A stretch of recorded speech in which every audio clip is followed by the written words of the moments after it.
for step 14, the differential gear, we're going to need to grab all of our gear parts for this, and I've already emptied some of those out of bag B. So there are the metal gears, and then here are the big plastic gears, which are in a separate bag in the box. So I'll set this up and let's build the differential. So what's interesting about this kit, sometimes you'll see a washer that goes on at the bottom before you put in one of the large bevel gears. In this case, they're not wanting that. So I'm going to use the little grease tube that came with the kit, and I'm going to put a bit of grease down at the bottom, because you'll see there's a bit of gray area there, and that means that they want grease on it, and that's going to help because that bevel gear is going to go down there and the grease is actually partly going to hold it, which is nice. But one of the things that you're going to find, and I find this being the easiest method, is that we need to grease up the what do you call this thing? The star shaft. All right, well, that sounds good, doesn't it? The star shaft.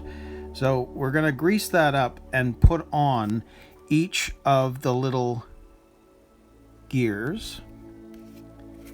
And then I'm going to show you the method I use to grease up the little gears, which I find is the easiest way to do this and makes the most sense.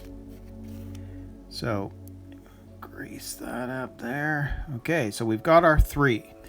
So what I'll do is I'll grab the big gear, and we know that the star shaft has to fit into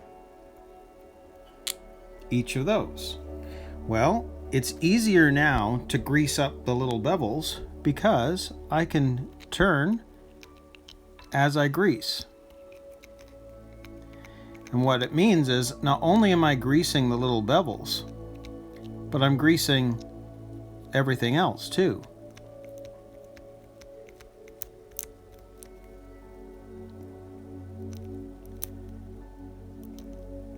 So I like doing it this way because it's easier, because I mean obviously grease is pretty slippy. So if you grease this up this way, you're getting everything and really making sure that it's going on all of the gears before you close anything up.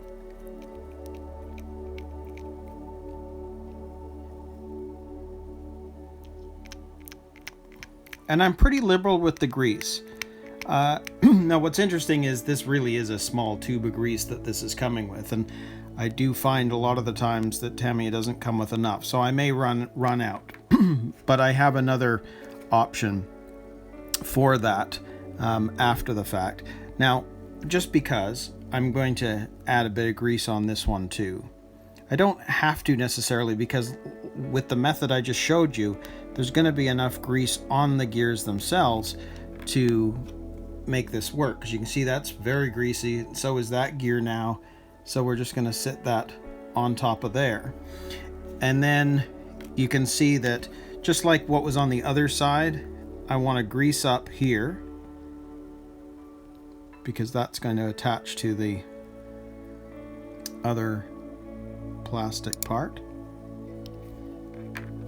So there you go. So there's our gears and everything in place.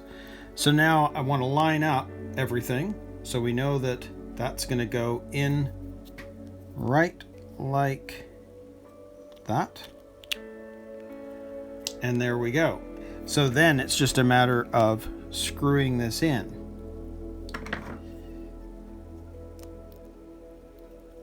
Now, as before with everything, I don't like to screw in one and then screw in the others. I want to make sure that everything is going in smooth, that there's no binding. So I kind of make my way around.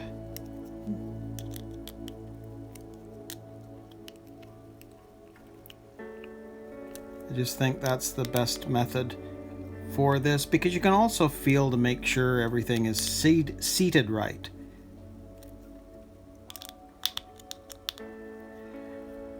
And sometimes I find I'll be a little bit more, well, I guess I'm a little slower making the gear because I want to make sure that everything is correct. Because the last thing you want to do is build this and then discover something's not right.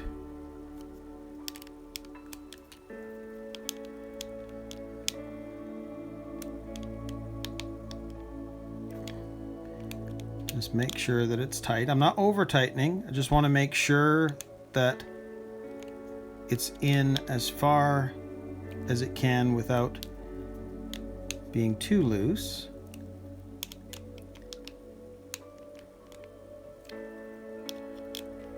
Yep, I'm okay with that. So there is our differential gear. But before we move on to the next step, I want to show you something just to make sure that you've built this correctly. So what I prefer to do is, if you go into your bag with all of your joints that you've got, we're going to cut these. Well, actually, I guess I don't need to cut those. I will trim them later. But what I'm wanting to show you is this. We don't know. I mean, it's in, it's built. We think it's correct. But if you put in your joints, you can tell to see if everything's working fine. And to see how I can go backwards and forwards, I know that the gear's fine. If I turn one way, you can see both are going in that direction. If I turn the other way, both are going in that direction. If I hold the left side, I can spin the right. So it's working. If I hold the right side, I spin the left, it's working. So I know that I've built the differential correctly, and it actually feels very, very smooth. So we can take these out now. They'll be put aside until later when we need them again. But there you go. There is a fully finished and working differential. So we can now move on to step 15, and we're going to attach the counter gear to one of the sides of the gearbox.